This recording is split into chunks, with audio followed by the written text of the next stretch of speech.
Assalamualaikum warahmatullahi taala wabarakatuh. Waalaikumsalam warahmatullahi wabarakatuh. Teman-teman lanang wedok yang hadir di tempat ini, terima kasih. Kita memasuki diskusi ngaji teater ini yang keberapa? 133 kayaknya. Layarnya yang benar ya. 133. Jadi malam ini teman-teman adalah sebetulnya malam untuk mengenang almarhum kawan kita Kiai Humaydi Kholili. Teman-teman sudah sedikit banyak sudah tahu beliau kapasitasnya selama beberapa tahun ya.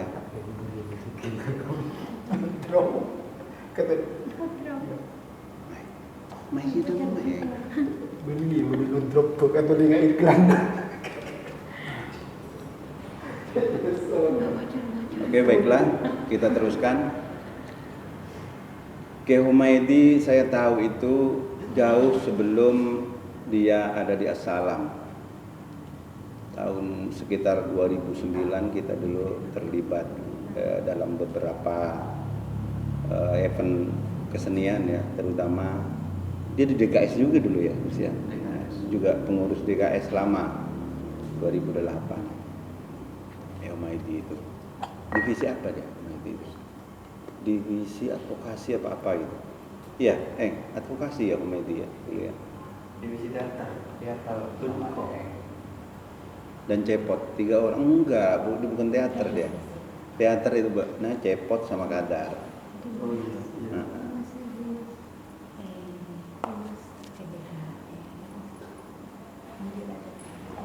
Iya, kita merasa berkewajiban lah sebagai teman itu. Semalam itu kita berbincang-bincang dengan saudara Mahendra, gimana kalau misalnya Humaydi ini dijadikan topik ya, sekalian untuk mengenang militansi beliau di dalam bergerilya di kesenian, juga ternyata juga dia aktif merawat ekologi dan kemanusiaan. Nah, kita akan membicarakan itu malam ini.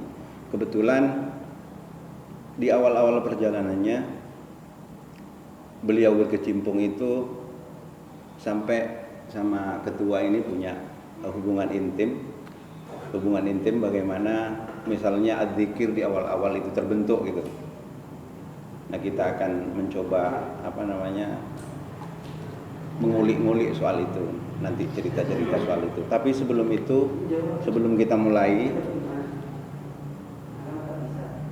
ya saya minta kesediaan teman-teman untuk membacakan Al-Fatihah untuk beliau, kemudian mendoakan, baru diskusi akan berlangsung. Al-Fatihah ila hadratin Nabi Mustafa sallallahu alaihi wasallam wa ala alihi wa sahbihi wa sallam. Syairul lillahumul Fatihah. A'udzu billahi minasyaitonir rajim. Bismillahirrahmanirrahim. Ihdinas siratal mustaqim.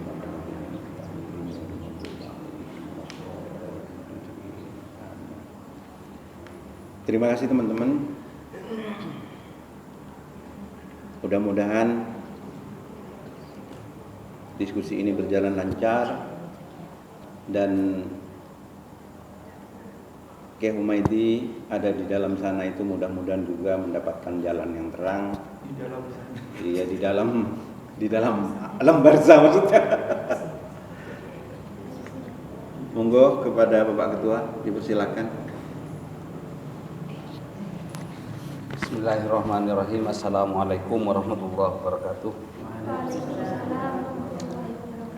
Ya, alhamdulillah pada malam hari ini kita dapat melaksanakan kegiatan rutin kita mingguan ya, setiap malam Rabu ngaji teater.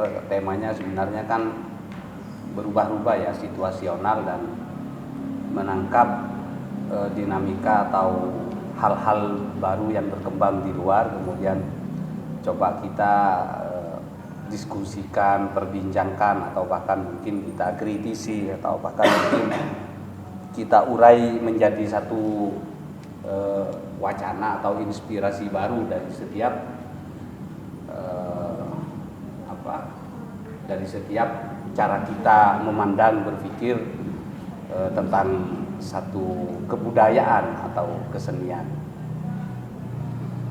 Nah, kebetulan memang dalam seminggu terakhir di kalangan teman-teman pelaku seni di Sumeneb khususnya dari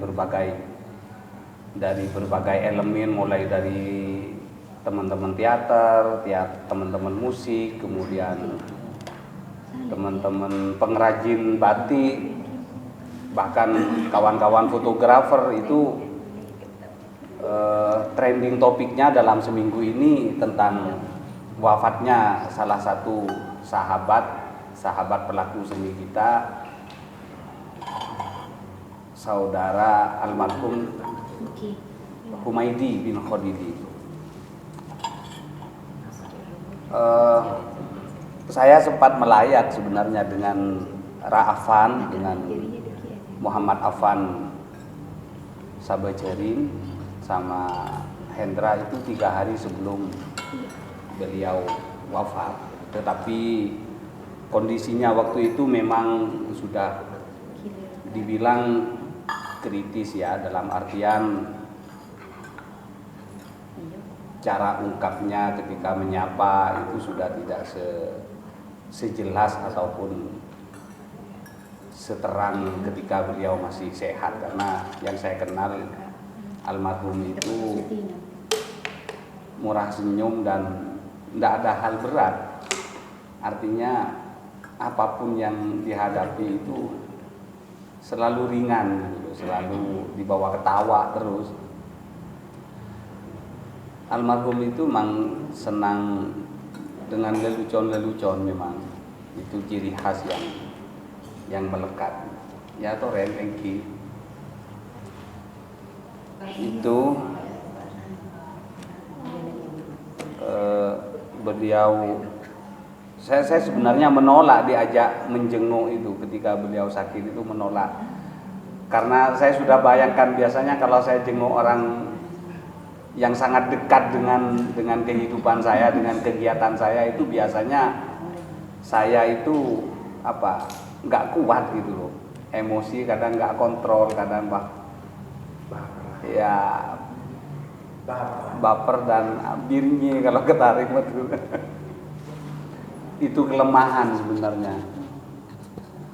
Jadi karena Ra'afan jurus membujuknya itu cukup ampuh, ya saya oke-oke aja.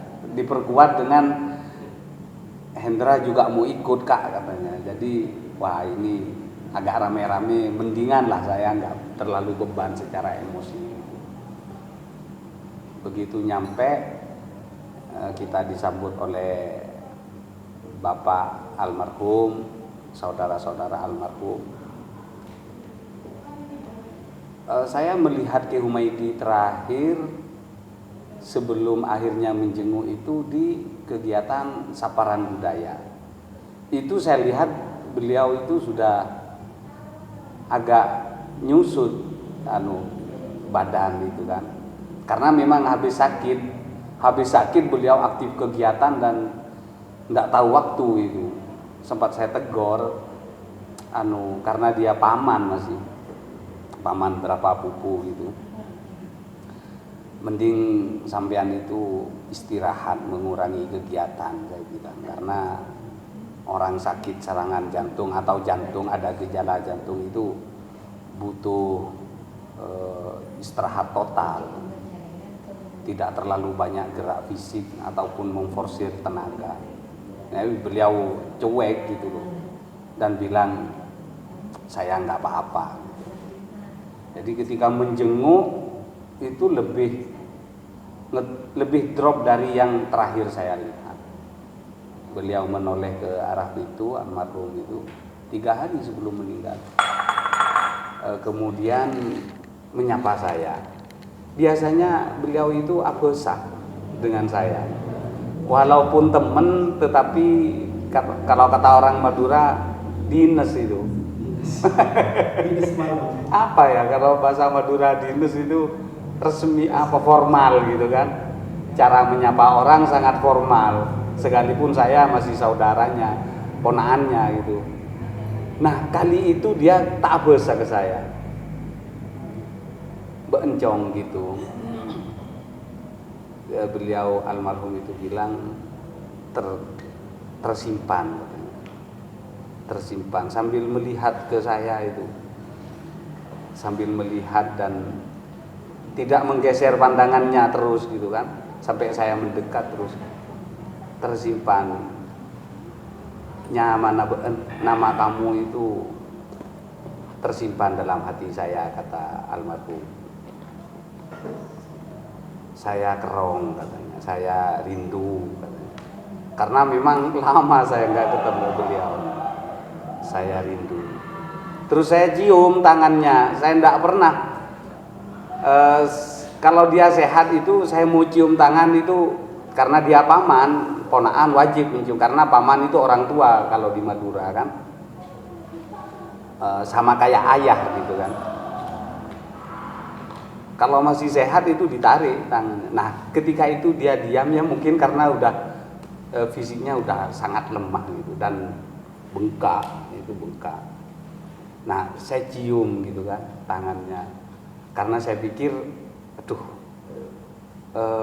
kok kaget gitu loh, kok sedemikian drop gitu. Jadi itu perlambang apa saya, artinya sangat sedih gitu ngelihat situasi almarhum ketika itu.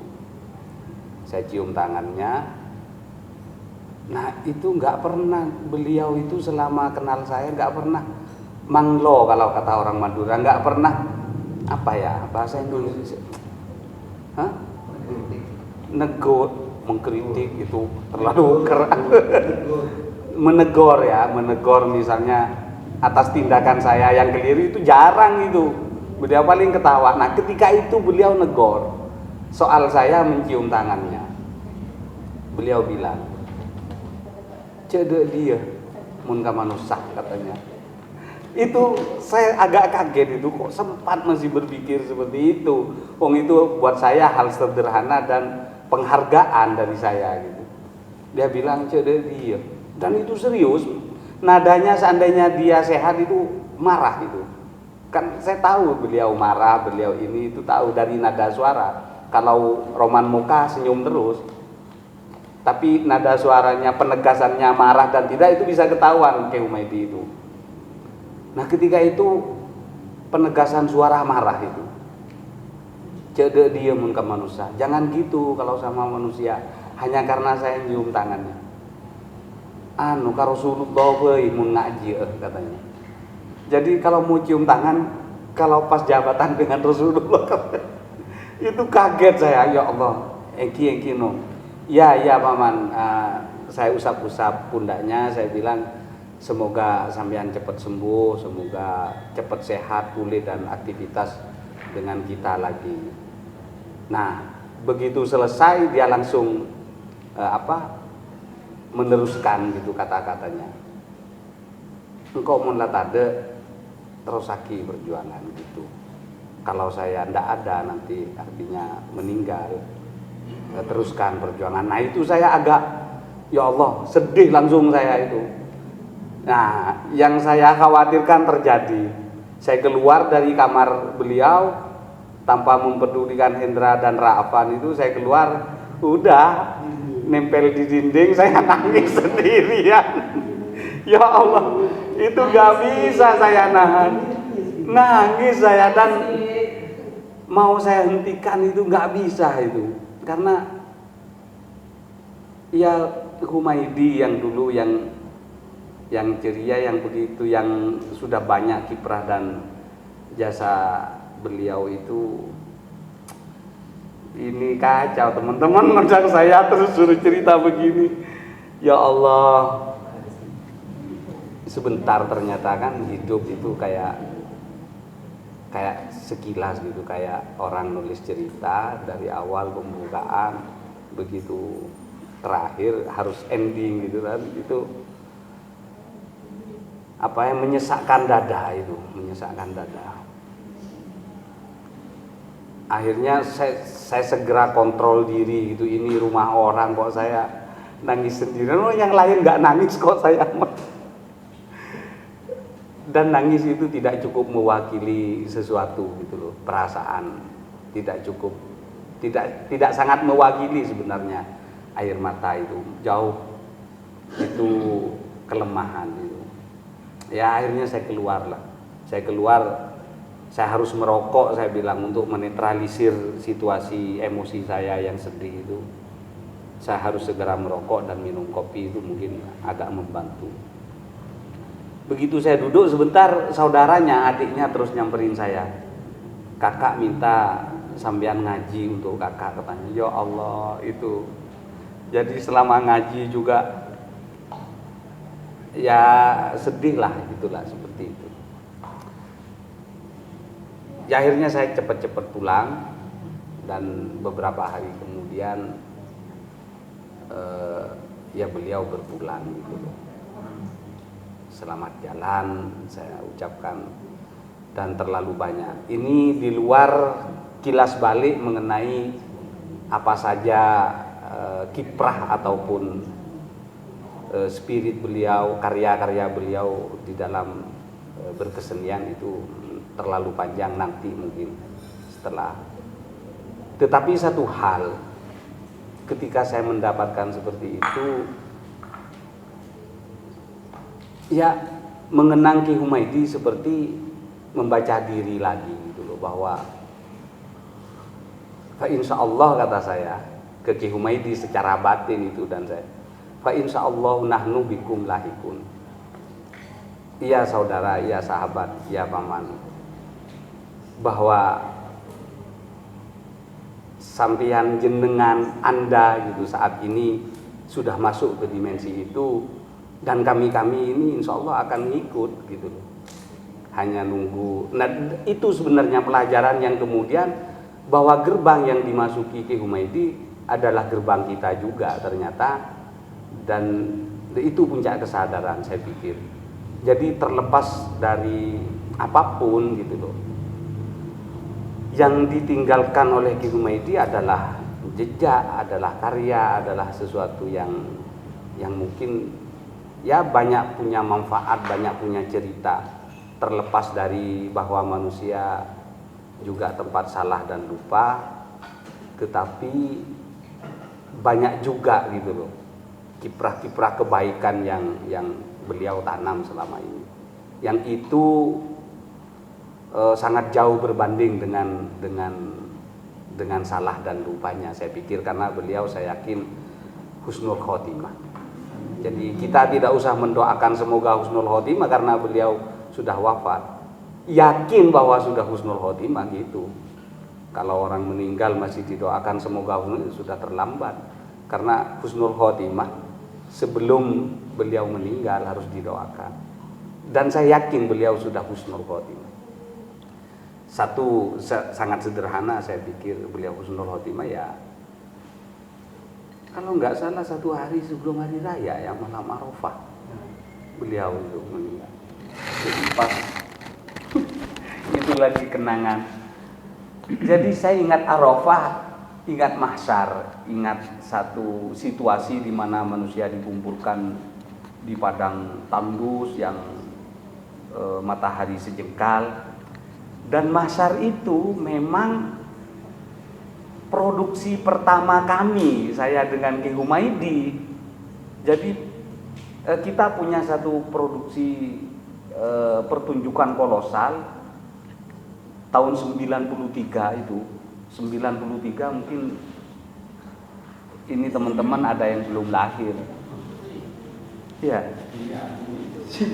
Oh, ini lahir tahun 2001. 93 itu, bro. Almarhum sudah berkesenian dan Anda sekarang mendengarkan cerita beliau. Saya pikir ini sebuah sambungan juga ya, sambungan dimensi. Jadi 93 beliau itu ya usia SLTA lah. Jadi saya kenal beliau itu di Pondok Pesantren Sumber Payung, Ganding. Nah, beliau itu entah siswa atau pembina di situ kegiatan siswa. Mengundang kami untuk melatih satu lakon, judulnya Keranda. Jadi kematian memang pertautan saya perkenalan dengan beliau itu soal keranda, soal kematian. Jadi memang tidak ada pengingat yang paling jitu untuk manusia, penyadar paling jitu dari selain mengingat kematian. Memang itu paling top chair udah orang untuk taubat, dan saatnya saya juga harus taubat. Ya Allah. Taubat dulu. Nah, sadar. Kita melatih beliau bersama Amin MZ dan Zarkasi Rohim. Amin MZ sudah meninggal, Zarkasi Rohim kalau nggak salah ketua apa pembina PCNU Peragaan sekarang. Nah, kita ke sana bertiga setiap hari selama 1 bulan penuh. Di situ saya kenal Ki Humaydi. Jadi Ki Humaydi sebagai penanggung jawab kegiatan. Sukses keranda karena tampil spektakuler pada zamannya. Ki Humaydi berinisiatif mengadakan temu penyair semadura tahun 93. Pak Zawawi, Syaf Anton WR, Ibnu Hajar, Bob Chandra Mustafa, itu penyair-penyair Pamekasan, Sumeneb semuanya diundang. Hidayat Raharja, banyaklah penyair gitu loh, dan diantologikan. Kemudian dibentuklah Sanggar Tirta. Nah, sanggar itu awal beliau berkiprah. Dari sana setelah selesai kegiatan saya pulang ke Perinduan dan tidak lagi mondar-mandir Perinduan Ganding. Beliau yang balas mondar-mandir Ganding Perinduan. Coba. Itu beliau ke Perinduan tiap hari ya kayak gini sebenarnya. Jadi kalau di Perinduan udah duduk bertiga berempat ngobrol lah banyak hal, termasuk tentang kesenian, tentang apa kira-kira ayo bikin apa gitu. Karena saya pikir salah satu penanda kreator itu ya harus selalu berkarya. Setelah selesai satunya terus harus muncul lagi, ayo mau ngadakan apa, ayo mau bikin apa. Seperti itu. Seperti itulah saya dengan Ki Humaydi. Tercetuslah pagelaran mahsyar melibatkan 250 pemuda-pemudi Pamekasan, SMP 3, kemudian ada grup drum band Lenteng, kemudian ada Saltis, ada santri-santri non mukim Putri 1 Al Amin, Pondok Tegal, dan sebagian Anokoya. Dan itu 93 itu kesenian buat dunia pesantren itu kayak corona. Iya, work from home dan harus apa istilahnya, nggak boleh keluar, harus apa istilahnya, lockdown. Nah, santri harus lockdown malam itu. Jadi begitu ketahuan, saya bikinnya pat-pat ya, misalnya dari Pondok Tegal, ayo latihan dia. Kita bikin dari Pondok Tegal yang baca puisi, dari SMP 3 rombongan itu, dan itu swadaya. Kita SMP 3 udah masuk ke lingkaran ini. Masuk. Pak Wiwit itu yang sekarang Ketua Dewan Kesenian Pamekasan itu saksi hidup soal kiprah kita di Perinduan. Mahsyar 93. Ki Humaydi salah satu orang yang paling punya peran. Karena tanpa beliau itu ini apa ya, sebagai artis tidak pernah gengsi dia ngangkat sak-sak apa kayu multi gitu loh. Nah itu unik ke saya. Kok bisa gitu Ki Humaydi Padahal dia yang jadi artisnya yang harus tampil malam, sorenya itu sibuk dengan dengan peralatan yang sebenarnya bukan tugas beliau. Nah itu dia sangat peduli, dicek satu-satu. Itunya udah lengkap belum? Belum ini saya waktu itu masih belum bilang anom ya, belum udah dia langsung nggak usah komando, udah langsung pasti nyiapin apa itu yang kurang. 250 orang, ada yang diusir santri waktu itu, termasuk, dan ya saya merasa banyak salah lah, artinya untuk apa ya, mengenalkan seni gitu, dunia kreativitas sebenarnya, karena kerjaan anak-anak muda yang kreatif gabungkan ini, jadi gamelan, gabung drum band, gabung solawat, gabung puisi, ada yang nyanyi rock juga orang Saltis. Nah itu fenomenal.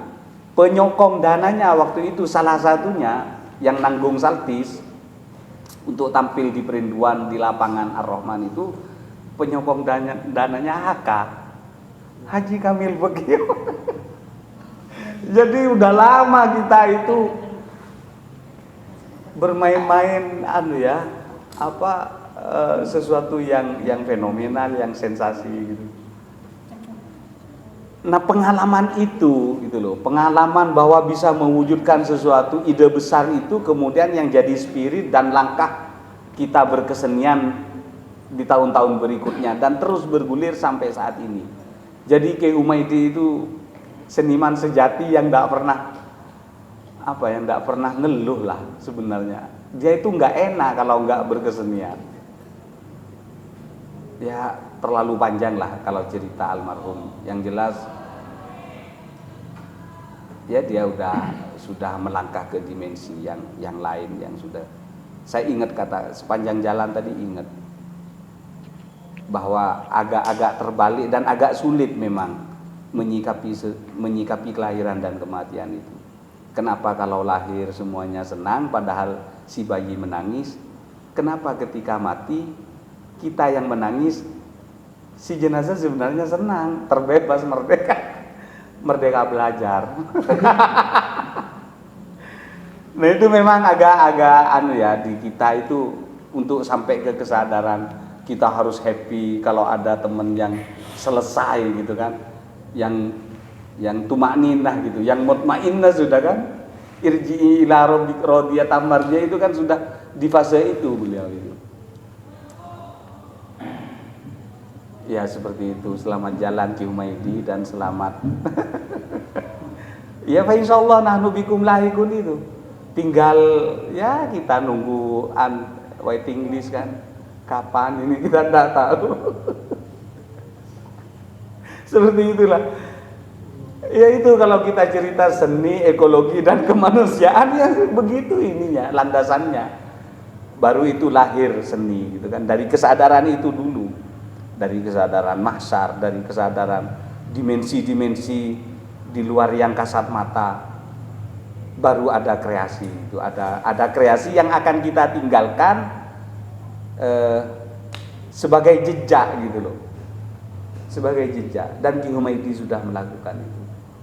Beliau menjaga as-salam yang 6 hektar itu dengan dari nol. Saya tahu beliau merintis dan macam-macam hambatannya sampai menjadi wujud seperti itu as-salam gitu loh. Luar biasa. Ya itulah pejuang. Jangan tanya materi. Ya tidak ke sana gitu loh, dan beliau itu orang yang non materi. Enggak bisa disentuh. Dari awal sudah begitulah ininya gitu. Saya pikir itu kalau ingat Ki Humaydi terus orientasi kita selanjutnya apa gitu untuk bisa meninggalkan sesuatu kayak beliau.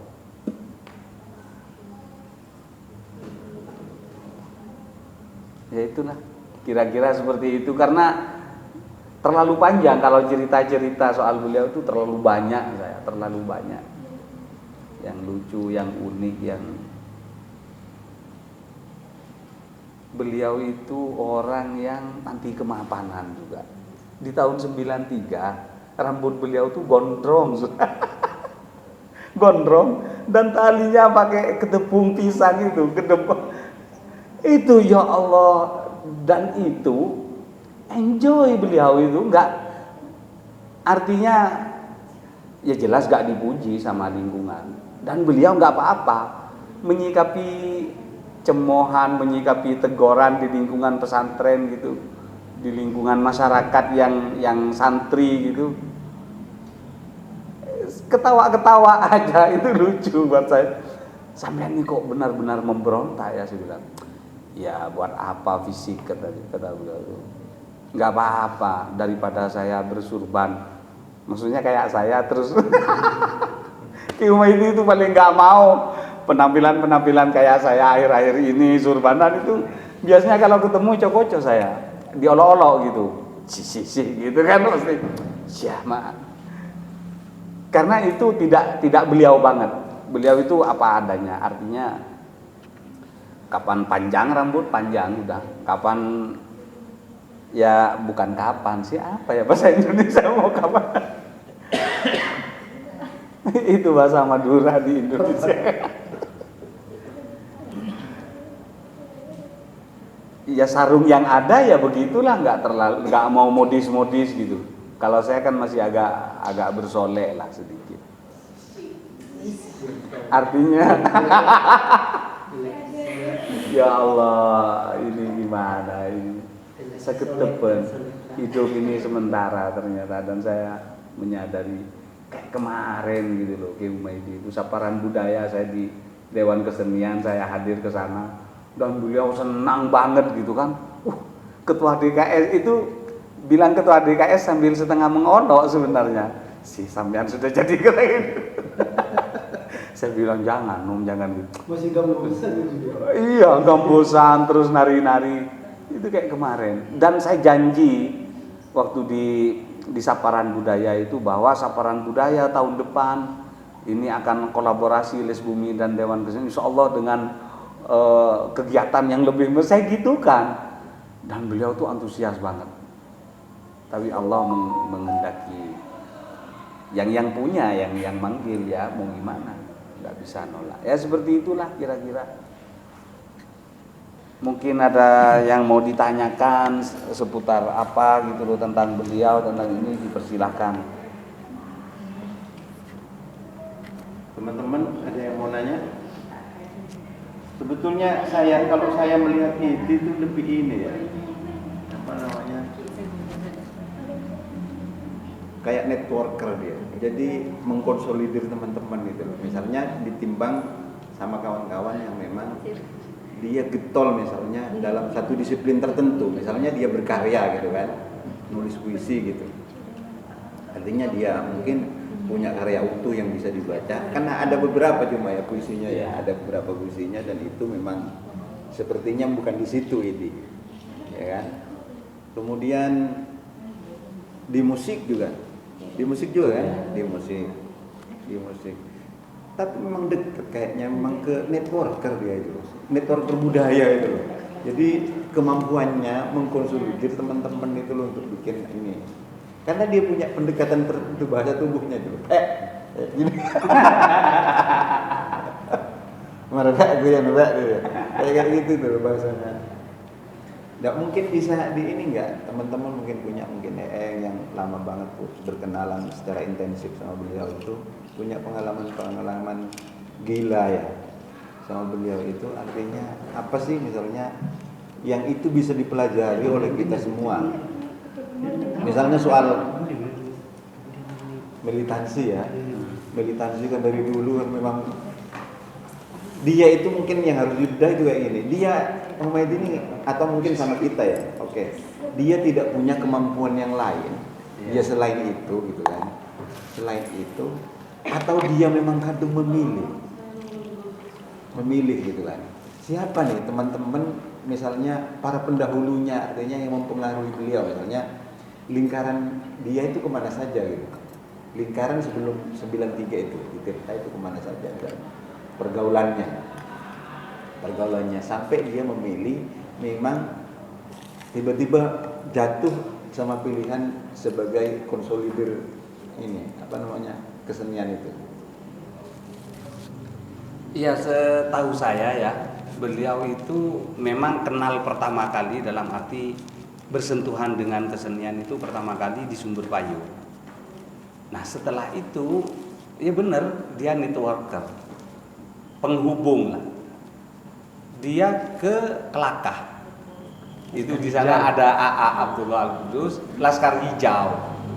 Waktu itu masih belum Laskar Hijau, masih Sanggar Pranawa. Ya. Nah, itu yang kemudian dibawa sama dia ke Perinduan. Jadi anak-anak Pranawa tampil kolaboratif dengan anak Perinduan di Surabaya di Taman Budaya di Cak Durasin. Waktu itu Masjid Al-Falah menggagas kegiatan Islam gitu loh, kebudayaan Islam, kesenian Islam. Nah kita yang diundang. Nah itu Humaydi yang menghubungkan Azzikir dengan Pranawa bisa gabung, gitu. Humaydi juga yang menghubungkan saya dengan Anohoya sebenarnya, dengan Kifaizi, dengan Ra'afan itu melalui Humaydi lewat MSP, Masyarakat Santri Pesisiran. Iya, itu memang Humaydi yang ini. Ya beliau kan nggak ngeblok orangnya. Saya kan ngeblok, artinya masih milih-milih lah saya. Bukan milih orang dalam artian gini. Kadang pikiran nggak punya penghubung gitulah, harus bicara seperti apa gitu dari sudut pandang yang berbeda. Karena Ki Humaydi memang tidak punya satu yang spesifik dalam artian tidak ke hal yang lebih spesifik soal pemikirannya terhadap kesenian. Jadi militansinya tumbuh sebagai militansi bagaimana teman-teman bisa bersatu gitu aja, bisa bareng gitu. Makanya dia dekat dengan Savanton, dekat dengan yang lain-lain gitu kan, dekat dengan teman-teman Les Bumi, dekat Kecuali sama Ibnu Hajar nggak dekat ya. sama Ibnu Hajar kan.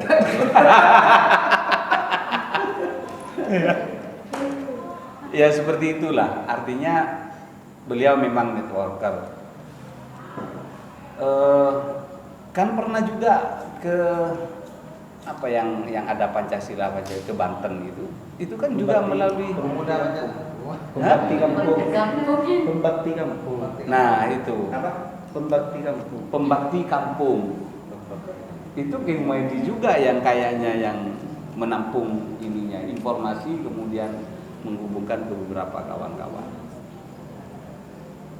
Seperti itu. Oke, teman-teman. Saya juga punya pengalaman menarik sama Humaydi itu. Jadi sebelum COVID-19 itu, saya sama teman-teman isi dihubungi sama namanya Mbak Dona, Dona Absari. Dia orang seni rupa. Ayo, aku minta tolong dong difasilitasi dong, mau riset di situ, katanya kan. Tapi basicnya dia sebetulnya seni rupa dan pertunjukan juga. Jadi yang dibawa ke Humaydi, saya perkenalkan ke Humaydi, difasilitasi sama beliau untuk nanti kontak langsung ada dia. Orang TKW, para TKW itu kan, iya. para TKW di Buruh lingkaran migran. buruh migran. Iya, iya. Di lingkaran di Assalam itu ternyata banyak. Oh iya. Banyak TKW di situ. Jadi ya belajar, kita belajar tentang pertunjukan juga, tentang teater. Bagaimana sih misalnya bikin pertunjukan sama mereka itu tiba karena ada fase-fase ya. Kemarin itu ada episode 1, episode 2 tapi cuma 1 karena proyeknya itu nggak jalan. Nah, itu loh yang artinya kita nggak punya lah kemampuan seperti itu misalnya. Iya. Nggak, misalnya ngopeni tante-tante gitu kan, iya kan, janda gitu, bukan tante janda itu ternyata emang janda loh, berarti kawin. Yang lebih ke buruh migrannya sebenarnya. Buruh migran. Tidak kepada Tante. Tidak kepada gendernya gitu, tidak ke gender. Lebih ke buruh migrannya karena adiknya Rosina itu memang aktivis itu nanti hubungannya agak kelakar lagi. Jadi yang dekat itu sebenarnya beliau itu almarhum itu sangat terinspirasi oleh A.A. Abdullah Al-Qudus itu sebenarnya. Dari sana banyak inspirasi-inspirasi.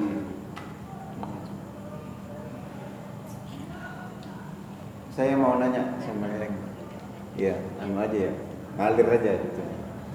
Nah, pertemuan irisan-irisan pergaulan tadi itu, ya, tadi itu. Misalnya ada sempat enggak, misalnya artinya didiskusikan gitu. Misalnya kan seni dan lingkungan gitu.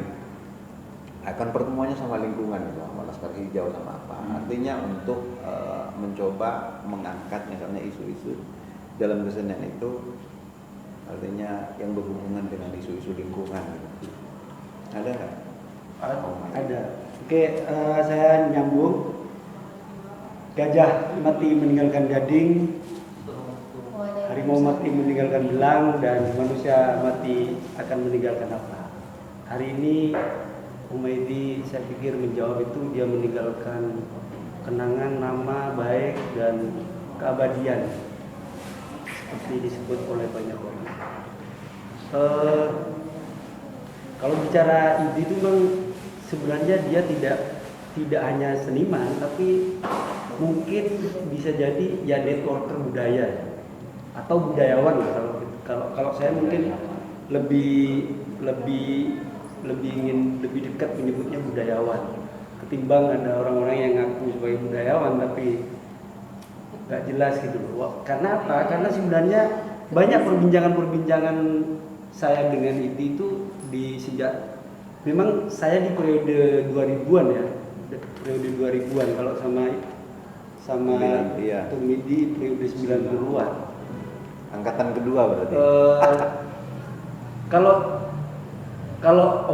Kalau yang tadi misalnya bagaimana dia menggagas temu sastrawan, walaupun sebenarnya dia juga karya puisinya juga tidak banyak misalnya, tapi dia juga banyak menginspirasi teman-teman untuk menulis.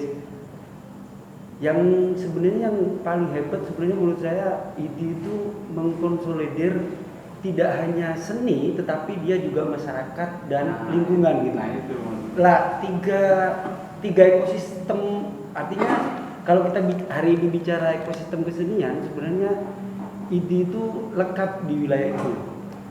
Ya memang perbincangannya banyak dengan saya pada saat itu ya, termasuk kalau yang di lingkungan misalnya di samping dia dengan Laskar Hijau, kita pernah juga di Green Art, perform di Green Art, terus banyak lah, terus termasuk juga Kongres Sungai, Kongres Sungai banyak. Nah, kalau yang masyarakat, saya beberapa kali sebenarnya dengan Idi itu juga karena dia juga aktif di buruh migran dan saya juga terlibat di beberapa diskusi dengan TKI misalnya, terus mencari data-data soal TKI dan korban-korban kekerasan, pendampingan misalnya dan lain-lain, termasuk Idi sempat juga pernah mencari cara untuk bisa memulangkan korban kekerasan majikan karena dia meninggal dan tidak punya biaya untuk pulang dan kesulitan. Idi juga yang membuka jalan untuk bisa ini. Nah, kalau di ibu-ibu yang disebut tadi misalnya, dia sebenarnya punya memang beberapa desa binaan, semacam perkumpulan desa-desa binaan yang yaitu yang tergabung di kompolan apa gitu, ada namanya dan mereka memang lebih ke pemberdayaan perempuan dalam konteks ya tadi misalnya korban tenaga kerja macam-macam gitu loh yang dia sudah enggak, dan beberapa memang memakai jalur kesenian sebagai di samping sektor lain ya, misalnya kayak pelatihan, melatih kemampuan potensi mereka untuk bisa menghasilkan ekonomi dan lain-lain, tapi termasuk sebenarnya memakai teater misalnya. Beberapa kali saya dengan itu juga menggarap ibu-ibu mantan TKI, termasuk ibu-ibu yang pernah ditinggalkan suaminya karena bekerja di luar negeri misalnya, dan seterusnya. Jadi dia memang berbicara kesenian dan kebudayaan, tapi ekosistemnya itu seperti, dan ini saling terkait gitu. Misalnya juga di dalam isu pluralisme misalnya, dia beberapa kali juga menghubungkan kegiatan itu dengan kepastoran di gereja di Pamekasan, termasuk di wihara ini. Jadi dia memang kompleks gitu. Kayak, dan ini sebenarnya ekosistem yang harusnya kita kerjakan gitu ke depan dalam rangka membangun kesenian dan kebudayaan. Karena ternyata setiap jejaring ini itu kemudian saling terkait gitu. Ketika misalnya kayak yang pembakti itu juga jaringannya dengan Japung misalnya, jaringan Kampung Nusantara. Kemudian kita ikut pembakti kampung, dan itu irisannya juga dengan itu BPIP. Tapi masih sebenarnya grup itu sampai sekarang senusantara aktif.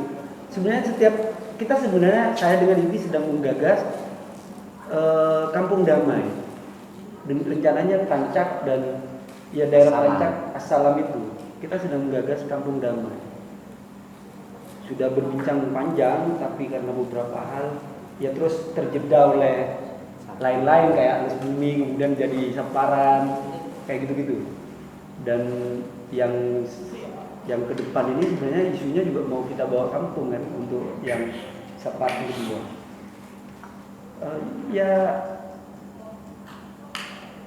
Ya itu ya, dia seperti bergerak dalam senyap gitu. Orang mungkin tidak banyak yang tahu ini, karena karyanya paling, kalau dia baca puisi cuma puisi. Kalau saya sering nyebutnya gini, ini penyair Allah ini, karena dia yang dibaca biasanya kalau baca itu cuma ya Allah itu, Allah kayak gitu sudah. Puisi yang pernah dia publis itu Bu Muna itu, Ibu Muna ada itu. Iya, ceritanya tentang perempuan yang jualan di pojok taman bunga gitu.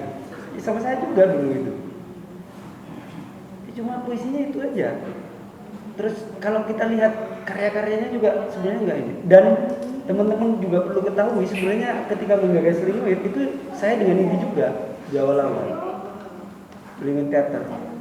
Dan betapa bersusah payahnya untuk kemudian bisa kemana-mana gitu. Sampai dia minjem uang pondok gitu-gitulah. Ya kan? Banyak hal yang sebenarnya, termasuk kita misalnya di Green Art, berjejaring dengan Green Art itu juga menarik, tapi Green Art akhirnya putus karena mungkin program ini tidak disupport lagi, akhirnya putus. Tapi Green Art sebenarnya juga satu hal yang menarik ya, melihat hubungan seni dan lingkungan sebagai satu mata rantai yang sebenarnya saling terhubung gitu dan saling membentuk gitu sebagai ekosistem gitu. Banyak. Yaitu yang menurut saya sebenarnya yang menarik, yang kampung damai ini sebenarnya menarik gitu. Seandainya terjadi. Tapi ya insya Allah nanti terjadi lah. Kampung damai.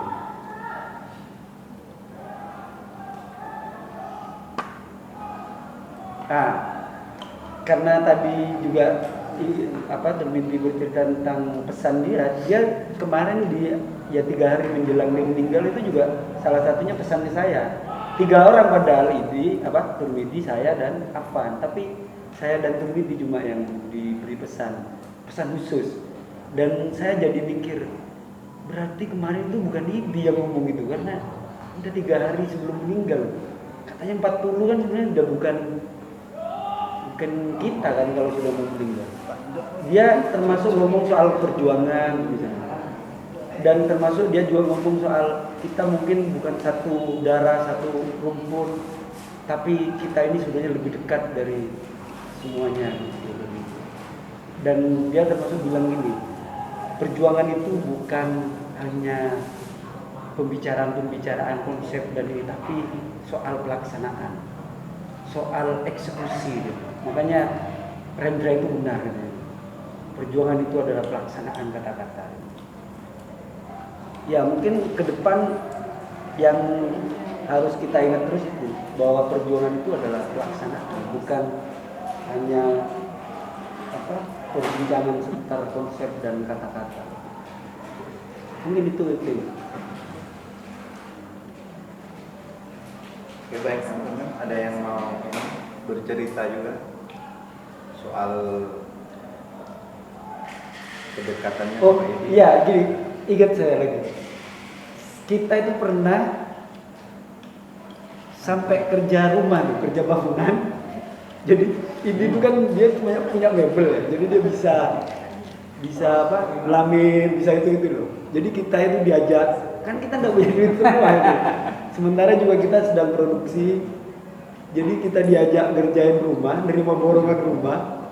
Jadi saya bagian ngamplas gitu, atuk jendela, pokoknya satu rumah itu full, lantai 2 di perumahan itu. Terus kita dibayar harian dan lumayan bisa hidup dan bisa biayain. Dan itu tukang ininya.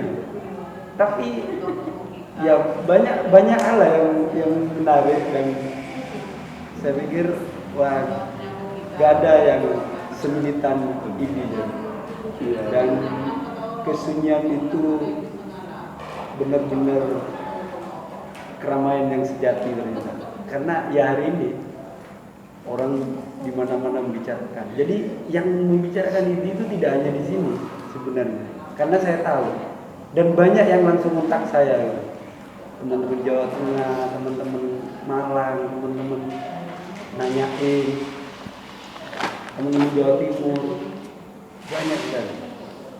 Ya, semoga dia menemukan kegembiraan yang sebenarnya. Allah. Itu tahun itu habis mentok-mentoknya DKS itu. Ya. Yang muli itu bintang saya, Hendra ini terus kadar. Itu kayaknya dapat 320.000. Dapatnya kita nerima uangnya 320.000 Dari muli kerja itu. Dari kerja. Hah? 600-an. Masa 600? Iya, undang Ya, sekitar semingguan kok. Tapi kan ada yang cuma masuk 3 hari.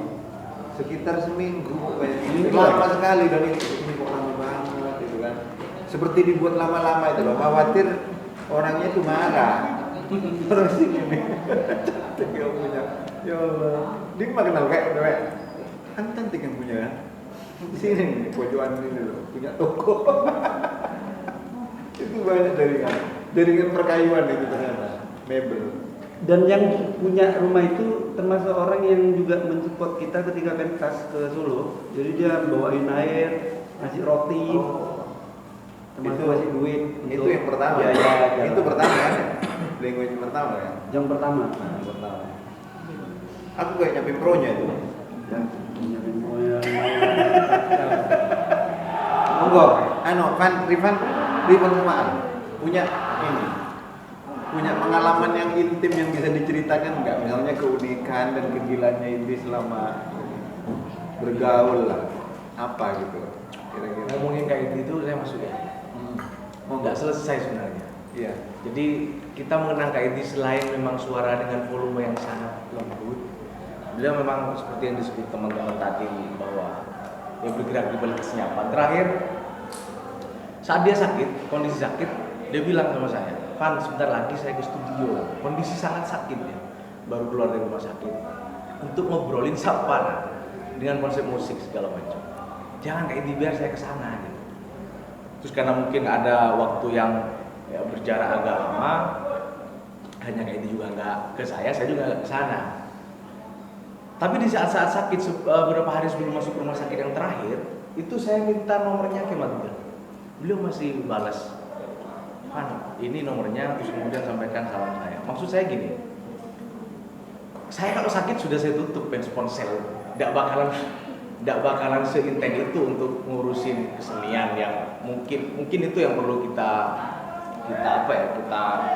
ambil pelajaran dari gerakannya Ki Humaydi. Kemudian tadi yang disebut Mas Eng Kampung Damai, saya juga pernah diminta untuk bikin musiknya saat itu. Saya bikin musiknya Dan Kak Edi memang tipe yang ikhlas. Jarang saya menemukan orang ikhlas seperti Kiai Humaydi.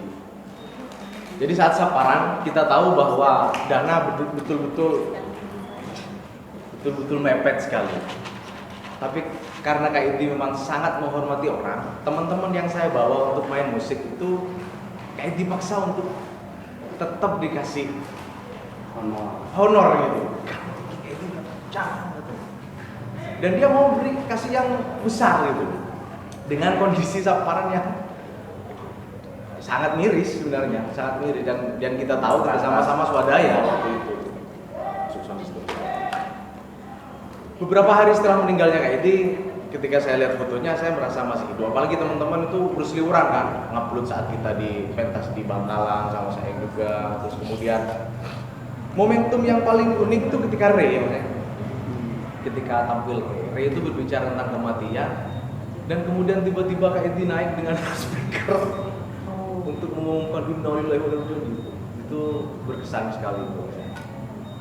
Ya artinya kalau mau belajar pada Kak Edi tentang ekologi dan gerakan, mungkin teman-teman semuanya sudah ini ya, sudah dapat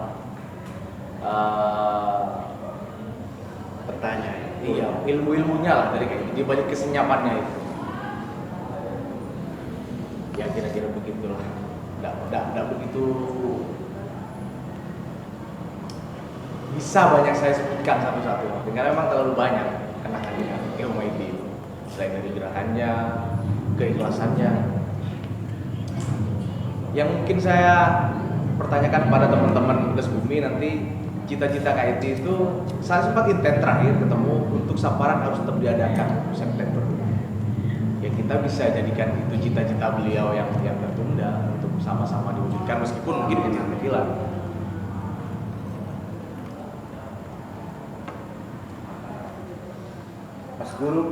Mas Guru Al-Faizin mungkin kayaknya Mas Guru Ini banyak ini. sepertinya ini apa namanya selalu jadi perhatian Nangis. Nangis Kak.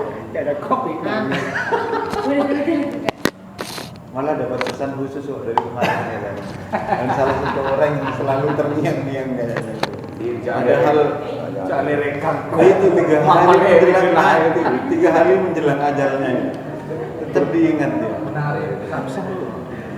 Aku jadinya saya pesan lagi ke. Oh. Enggak lah. Hah? Ayo lah. Apa gitu loh. Kayaknya kalau sering dari Les Bumi kayaknya sering pulang ke sana kok ke Alu kan. Engkau antara ke Alu tengok. Terakhir kita telepon sering di Laga Nusan itu lagi. Enggak, kalau di rumah itu memang dari dulu ketika Ben Seconding cerai ya, yang pertama pulang ke Kardulu dia malah sering tiap malam itu di rumah. Dia telur hari datang Ben Vespanar deket. Oh iya, masih komunitas Ya. Vespa ya. Di Dia rumah. di Vespa Pohon juga. malam itu ada di rumah itu. Terkenal di Vespa itu. Terakhir macam ditinggal di rumah. Tak gitu. Suka merah. Kalau dengan saya kan pembicaraannya lain. Jadi bukan persoalan kesenian. Naskah kuno enggak? Sama naskah kuno enggak nyinggung juga. Ada jaringan di sana. Yang jelas dia orang hebat. Apa ya? Sesing ngomong. Orang guru yang hebat itu adalah guru yang bisa mensukseskan anak-anaknya tanpa dia ingin populer gitu. Itu kan hebat betul. Itu aja. Aku punya kan ada salah lagi. Kurang takut. Tapi memang sepertinya beliau menyembunyikan itu. Terakhir ke studio itu saya ngomongin banyak hal soal musik. Jadi saya berkeinginan untuk ketika kita nggak ada mati, karya-karya itu terjaga.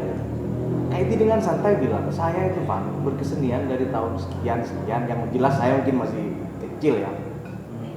Saya nulis puisi itu di Perhatian Rokok katanya. Tidak dalam rangka apa katanya.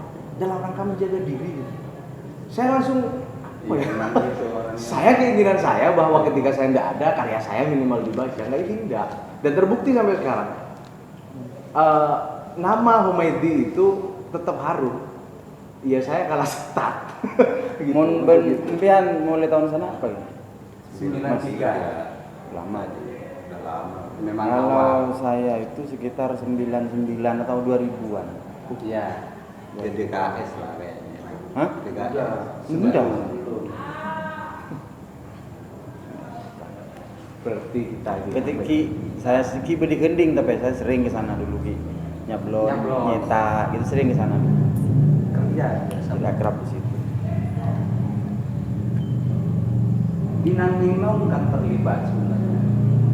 Inang Ninong sama gua, iya. Yang merekomendasi Tijung, kemudian Iya. di Jom itu termasuk janda yang di anu juga. enggak bukan janda, ada suaminya dengan suaminya. Siatik janda Tijung terus Mbak Zen, Masih Zen Nor, Karai. Noro masih rasain. Iya. Mbak Zen Karai itu Iya. Bintang Karteka itu judulnya. Dan masih ada itu videonya di rumah semua. Termasuk yang api bidadari itu masih ada lengkap di rumah. Oh. Iya, Dokter seperti itu. Ada kita aja. Berarti sementara ini kita bukan bayangkan itu, tetapi kita mungkin lebih tepat kita definisikan itu. Sosok IT ini benar tadi sudah disebutkan sama teman-teman, dia lebih tepat sebagai orang yang kayak networker atau budayawan ya. Monsapper. Hah? Monsapper juga tak nemu Sabar yang IT. itu. Sabar lah. Iya pun saya biasanya tukang kikir dulu banyak.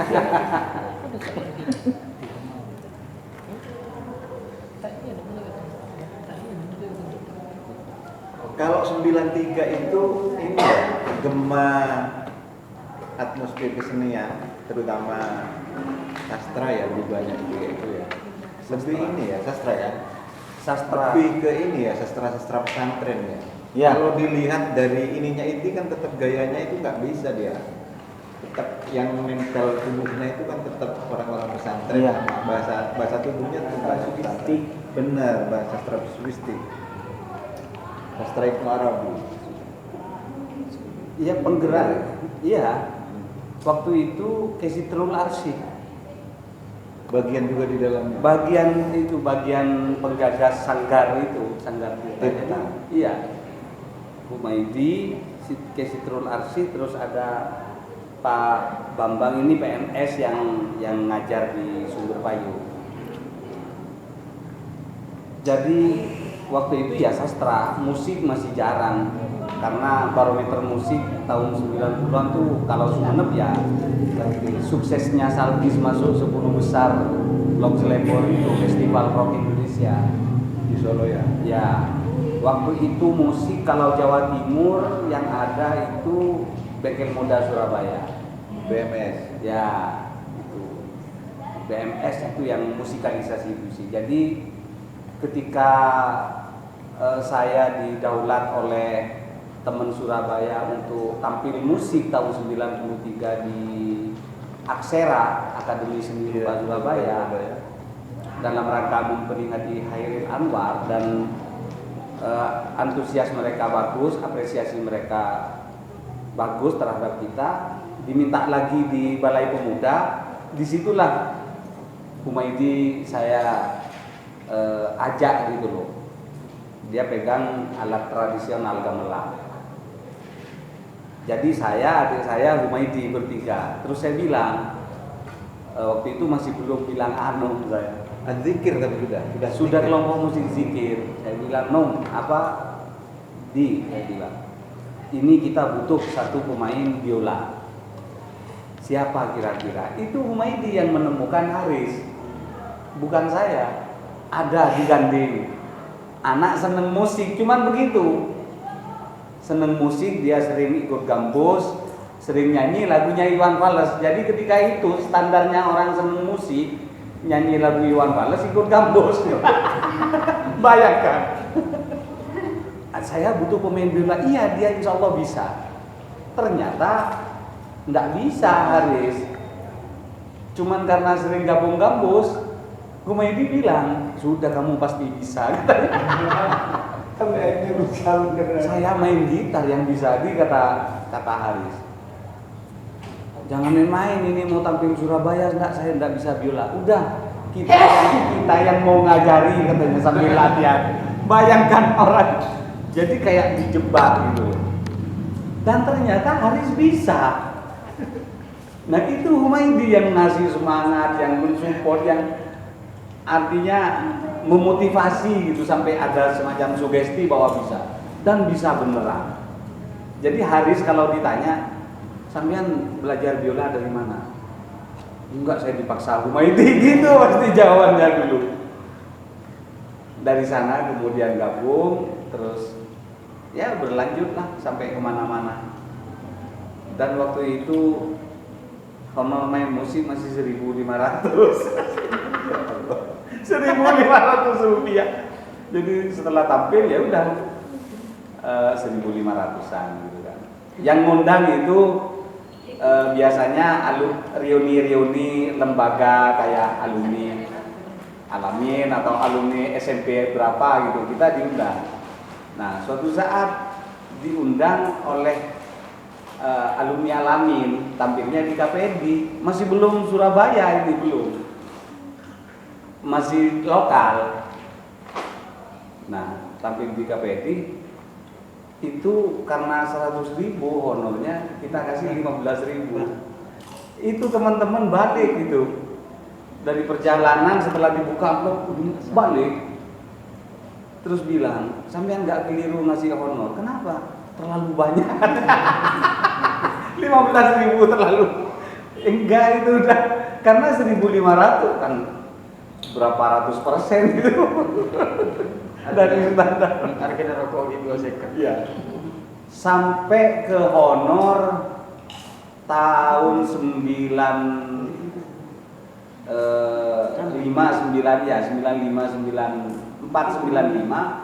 itu sampai honor 500-an per orang. Itu nangis semua itu. Bayangkan dari 1.500, 15.000 sampai 500-an. Sampai teman-teman tuh bilang, ini terlalu banyak dan kayaknya sampean nih harus yang lebih banyak buat beli apa gitu katanya. Enggak, kita anggap udah 500-an. Kita bawa musisi 20 orang 500. Waktu itu RCTI yang bayar. Kan beda kan? Itu ikut juga Humaydi. Oh, ikutlah. Sampai populer itu, pikir. Iya, sampai Kalau di arsipnya kan sampai saya pernah baca itu, pernah dapat ulasan kayaknya bagus dari Mainun Najib ya. MH Ainun Najib, Tommy F. Awoy. Oh, pengalaman saya belum baca itu. Tommy F. Awoy Yang nulis. Iya, Setelah nulis itu pentas dari JTI. pentas di Unair. Oh, Surabaya. Di Unair yang ngundang musikalisasi puisi, bawa karyanya Abdul Hadi WM dengan Hairil Anwar. Almarhum terlibat di situ. Terlibat. Itu juara 1 se-Jawa Timur. Se-Jawa Timur, Tommy langsung ini genre bang. Belum ada C Kanjeng waktu itu. Nah, Humaydi ya ada Humaydi di situ gitu. Dan dia perkusi. Perkusi yang unik. Jadi Humaydi bilang, "Tur, jangan pakai gendang atau apa atau drum." Itu kan Humaydi, ide-idenya Humaydi. Terus gimana? Di sini di daerah Gandeng ini ada alat namanya dudung katanya. Saya nggak tahu, kan saya anak pesantren. Humaydi ambungan aja gitu. Coba lihat gewon bapak. Masa opel roy kan? Opel ya mana? Pas tanya opel. Opel kan. Pas tak pegawai sekali kok apa dundung. Apa dundung di? Itu orang kalau melepas merpatinya, ngudeg kata. Betul. Apa bahasa Indonesia ngudeg? Ya, anggap lah. Mengujak.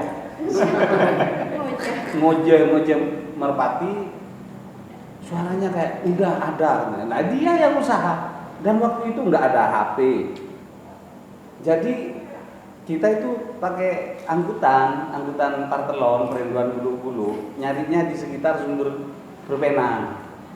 Perempatan yang ke baratan Nokoya, nah yang ke timur ini. Nah di sini banyak orang yang punya tudung yang ukuran besar itu dari bungkel dari iya akarnya siwalan, akarnya pohon siwalan dilubangi dan itu kuno. Nah itu yang dipegang Idi dan biar saya yang pegang, jadi dia kayak punya satu spirit kebanggaan sudah menyatu dengan alam itu dari sana.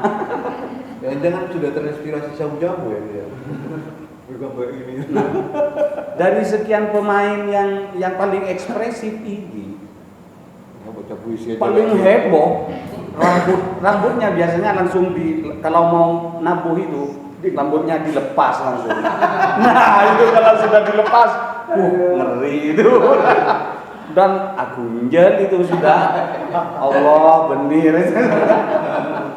Padahal mau peneng-peneng kan tak begitu Kalau kan. di luar latihan musik kalem dia. Kalem. Kalau tahu ekspresi. Pernah dia, ini ada satu cerita lucu. Artinya bahwa sebenarnya almarhum itu lemah lembut.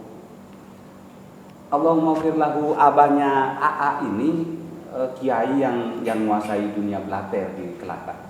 Jadi sanapun apa itu bajingan-bajingan legendaris Kelaka itu mendengarkan apa wejangan atau nasihat dari almarhum abahnya AA namanya Ki Saprawi. Jadi kesenian di situ bisa ini karena AA ya, karena AA putranya Ki Saprawi, dan Humaydi betah di sana ya karena aman di sana dengan background itu. Kalau nggak salah sepupu apa dua pupu AA sama Humaydi. Bis Akas turun jam 12 malam di Pasar Kelakah, Humaydi turun ke sana. Di sana kan udah ditutup pintu. Jadi Humaydi karena emang karakternya halus ngetup pintu itu. Gitu kan. Ya Ki Saprawi kan orangnya jam 12 malam siapa itu. Langsung bentak itu. Siapa yang gitu? Nah Humaydi jawab Abdi naman gitu ya Allah itu. Humaydi cerita ya. Siapa tuh? Abdi na Humaydi. Pateges ramon aja. Gimana? Nyari siapa? AA. Wak sarikan dengah gitu. Ya Allah. Jadi seniman waktu itu suruh sarikan kancing kan. Jadi periode kaum sepuh memang berbeda dunianya. Putra-putra kiai termasuk Nung Idi kayaknya punya kepedean menjadi bagian dari generasi yang tidak sama dengan sesepuh.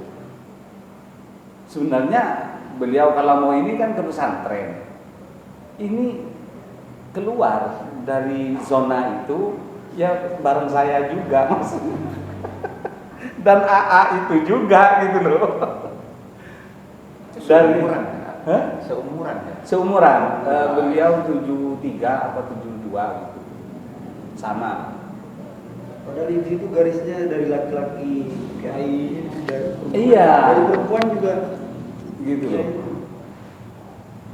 Nah zona itu yang coba kita rawat gitu kan. Zona anak muda, putra-putra kiai yang senang dengan kesenian dan itu meneguh gitu kan. Meneguh di sana gitu. Jadi kayaknya militansinya lahir dari zona yang baru itu.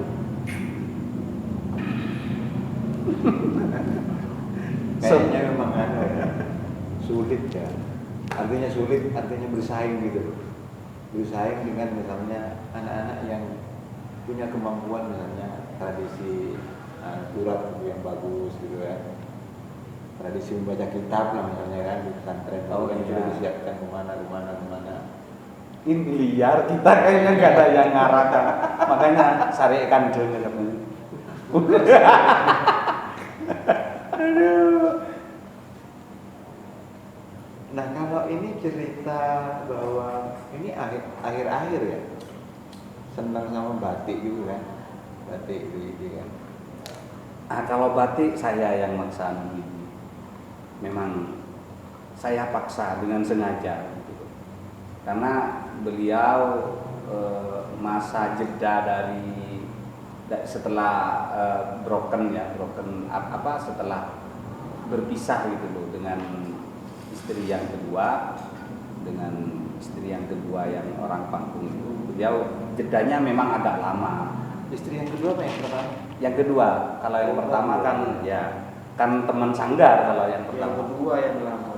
Nah, Yang pertama ada yang kedua kemudian jedanya agak lama. Nah itu sering ke rumah gitu kan, duduk sekedar ya curhat, ngobrol apa segala hal gitu kan. Terus saya bilang, udah sampean belajar batik gitu. Enggak. Waktu itu dia tekun melukis di kamarnya. Lukisannya kaligrafi ya. Itu banyak ya, memang fokus di sana. Saya banyak meluangkan waktu untuk melukis sekarang dan sampai biar saya melukis katanya di kamar. Terus kalau suntuk ke rumah. Saya bilang belajar batik. Enggak lah, sudah saya. Kayak dia menghindar, tidak ingin mencampur aduk gitu loh. Kecenderungannya melukis dengan membatik. Saya bilang membatik enggak. Karena saya paksa pulang dia. Buru-buru pulang. Tapi datang lagi saya paksa lagi. Ayo membatik sampean. Tapi saya paksa sambil menghidupkan kompor. Udah sampean duduk sini. Kayak terpaksa dia kan. Karena mungkin gak enak kalau nolak, ya udah dia pegang, janting cuman orat-oret sedikit ke kertas, terus dimatiin lagi. Udah saya mau pulang, kayak gak mau. Oh, makin gak mau, makin saya paksa sampai itu dalam hati. Datang lagi, saya hidupin lagi. Udah duduk lagi saya.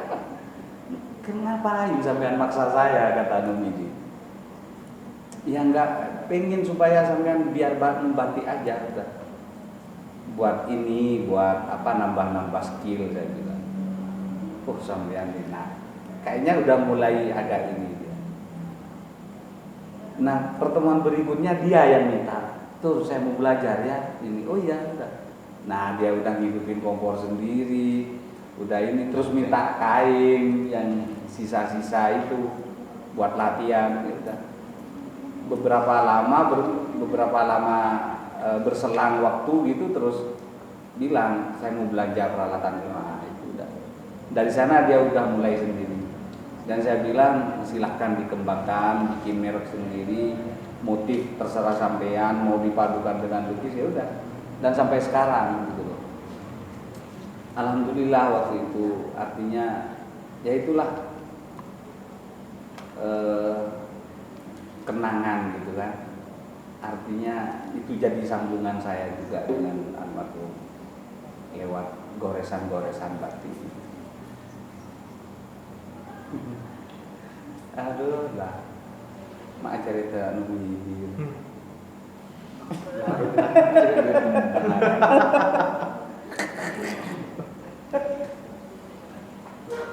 Ya seperti itu. Mungkin yang lain siapa? Yang muda ini muda-muda. Ya, Lesbumi. Yang berbicara makin tua. Marah-marah bini Anda tak tekan hajat aja jauh enggak ibu. Saya tak suka aja, tak suka makan ini. Terus dia cantik.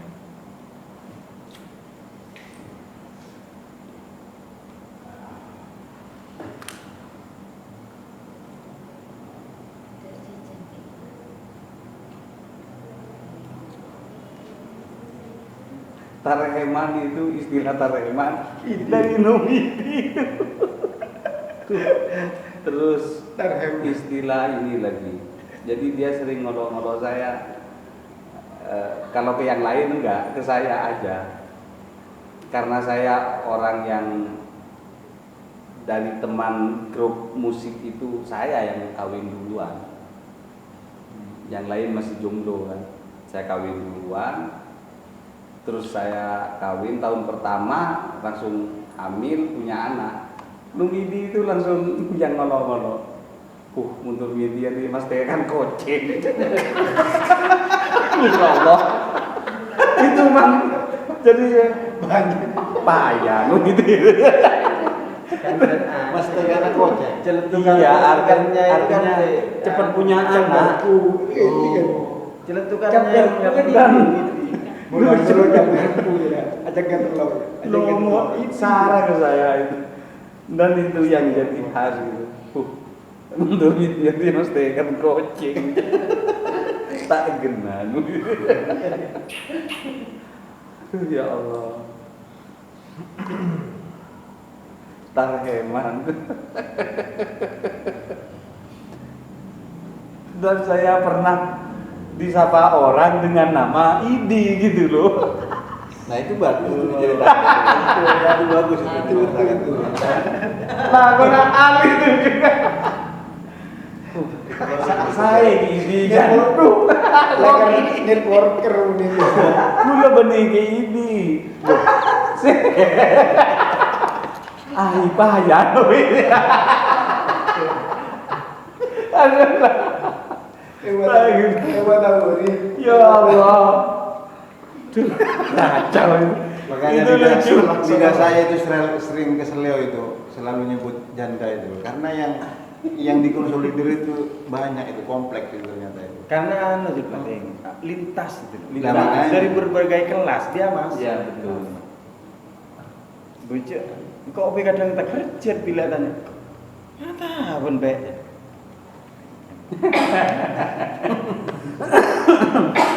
Itu kaget saya. Di luar dugaan gitu loh. Ini acek licek komiti sudah ya. Ambo aja gitu.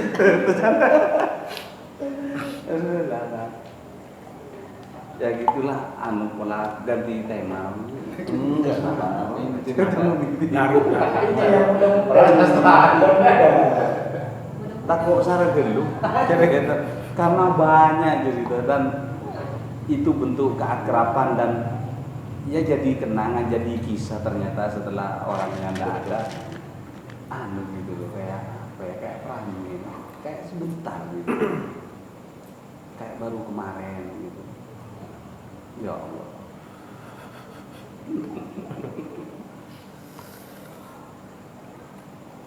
Kok jadi mulai ada umurnya. Ingat. Jangankan kok bini mat kayak ibu kan tidak tahu karena sering ke Roma kan orang buat nginep-nginep gitu kan.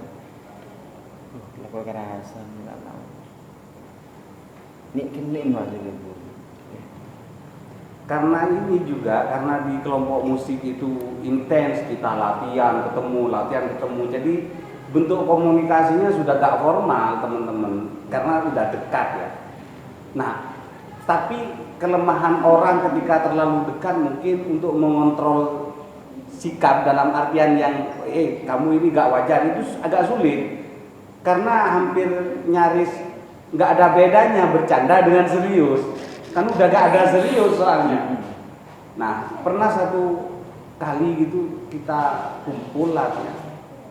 Ada yang kentut, kebetulan alumni Alamin gitu.